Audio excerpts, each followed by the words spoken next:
Alors, je crois que si on veut caractériser la situation de l'économie française, il faut faire trois remarques. La première, c'est que l'économie française, comme toutes les économies développées, est une économie qui est cyclique, c'est-à-dire elle alterne des périodes de forte croissance et des périodes de ralentissement, voire de récession. Donc les récessions, on les a en tête. La dernière, c'est 2009, mais il y avait eu une récession assez sévère en 1993.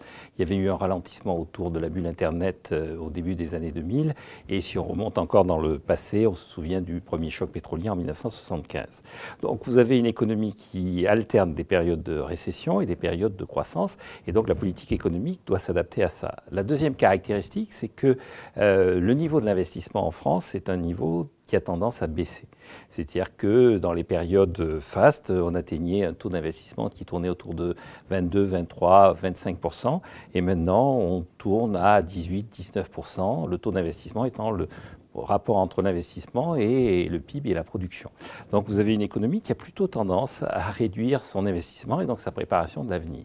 Et puis la troisième caractéristique, qui est la conséquence des deux premières, c'est que dans cette situation cyclique avec un investissement qui se réduit, la réponse est évidemment assumée par la politique économique qui essaie de recréer de la croissance. Or, on n'arrive pas à vraiment recréer une croissance forte dans les périodes fastes du cycle. Grosso modo, dans les années 60, les périodes fastes du cycle étaient à 5%. Dans les années 70 à 4%, en 83%. Et si on suit cette logique, on arrive à cette période où nous sommes, où la période faste du cycle dans laquelle nous sommes en train d'entrer culmine à 1, 1,5%. Le gouvernement vient d'annoncer que ses hypothèses économiques pour l'année 2012-2013 tournaient autour de 1,75% de croissance. Donc vous avez une économie qui est en situation, au moment où elle devrait être dans la situation la plus favorable, qui est donc dans une situation de moyenne, voire faible croissance.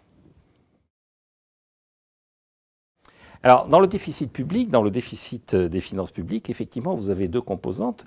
Une composante qui est celle qui est liée à cette dynamique cyclique. C'est-à-dire qu'il est évident que dans les périodes de récession, de ralentissement de l'activité économique, les recettes fiscales sont moins importantes. En outre, l'État, pour garantir une certaine forme d'harmonie sociale et pour maintenir un certain volume de consommation, apporte des revenus aux gens qui sont en situation difficile. Donc, les dépenses en faveur de l'indemnisation du chômage augmentent dans ces périodes-là. Donc, vous avez forcément un peu plus de dépenses publiques et surtout davantage de pertes de recettes, enfin une diminution, une attrition des recettes fiscales, et donc vous avez un déficit qui apparaît, et ce déficit, c'est le déficit conjoncturel. Et donc lui, il est naturel, il est normal qu'il y ait un déficit conjoncturel dans une économie cyclique. En revanche, le déficit structurel, c'est celui qui apparaît dans les périodes où la croissance est forte et où il devrait y avoir un équilibre des finances publiques. C'est-à-dire qu'à un moment donné, l'économie française tourne à plein, comme toute économie d'ailleurs tourne à plein, et à ce moment-là, s'il y a encore un déficit, c'est un déficit que je qualifie de déficit structurel, et c'est lui qui est le véritable enjeu d'un redressement budgétaire, et c'est lui qui est un véritable problème pour une économie développée. Alors, la leçon qui a tirée, c'est qu'effectivement, ces pays se sont vraiment mis dans cette logique cyclique et se sont donné des objectifs d'évolution de leur déficit public par rapport à l'évolution et la situation du cycle. Une des faiblesses du pacte de stabilité et de croissance qui régit la gestion des finances publiques dans la zone euro et plus généralement en Europe, c'est d'avoir une vision purement statique, c'est-à-dire c'est 3% de déficit sur une année dans un pays de la zone.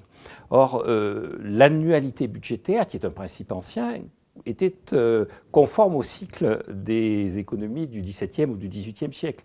Lorsqu'on a mis en place le droit budgétaire, le cycle, c'était une année, c'était la récolte, c'est-à-dire qu'on savait, grosso modo, ce qu'on pouvait dépenser quand on avait connaissance de la récolte. Toute la procédure budgétaire était calée sur le cycle agricole.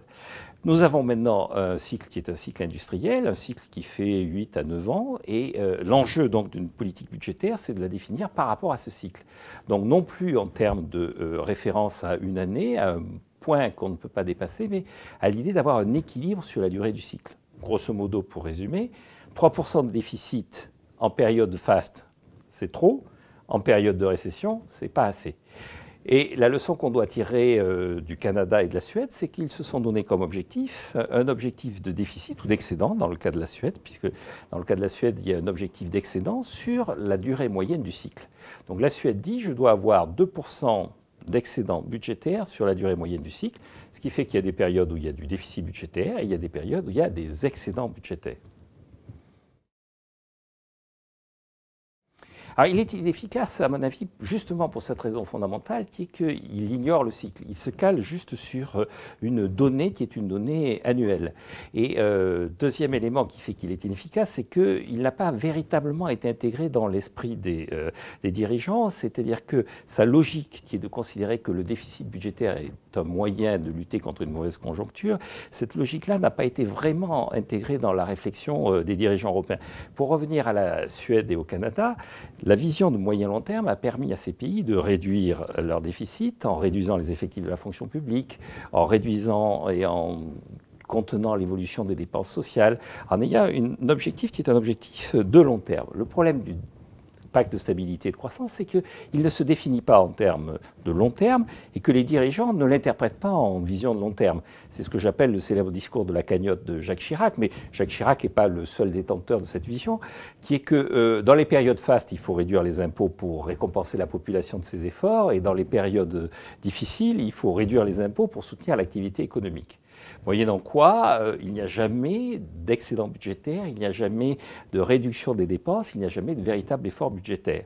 D'ailleurs, il faut bien voir que les seuls cas où on a fait des efforts budgétaires un peu significatifs, comme à l'époque du plan Juppé, c'était sous la contrainte et avec une vision qui était présentée par les dirigeants comme une vision d'une action purement temporelle, purement ponctuelle, dans un cadre de contraintes qui était lié aux engagements européens. Alors, elle doit clairement identifier dans son déficit ce qui est son déficit conjoncturel et son déficit structurel. Clairement, son déficit structurel, il est de 4,5% de son PIB, d'après tous les calculs, que ce soit ceux de l'OCDE, ceux du FMI, voire les calculs récents que vient de faire la Cour des comptes. 4,5%, ça représente 90 milliards. Donc, la France doit se donner comme objectif de réduire son déficit de 90 milliards. Ensuite, elle doit avoir un deuxième objectif qui est de faire en sorte que cette réduction de déficit ne pénalise pas sa croissance.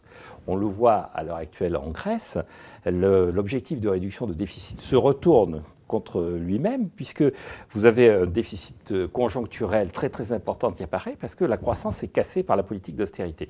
Donc il faut avoir une politique qui soit une politique qui rapporte 90 milliards, tout en évitant de casser la croissance, c'est-à-dire, pour revenir au début de mon propos, tout en évitant de casser cet investissement qui est en train de s'amoindrir dans l'économie française. Grosso modo, il faut trouver 90 milliards et faire payer ces 90 milliards à des agents économiques qui ne sont pas les entreprises, c'est-à-dire assez directement, hélas, aux ménages, c'est-à-dire aux électeurs.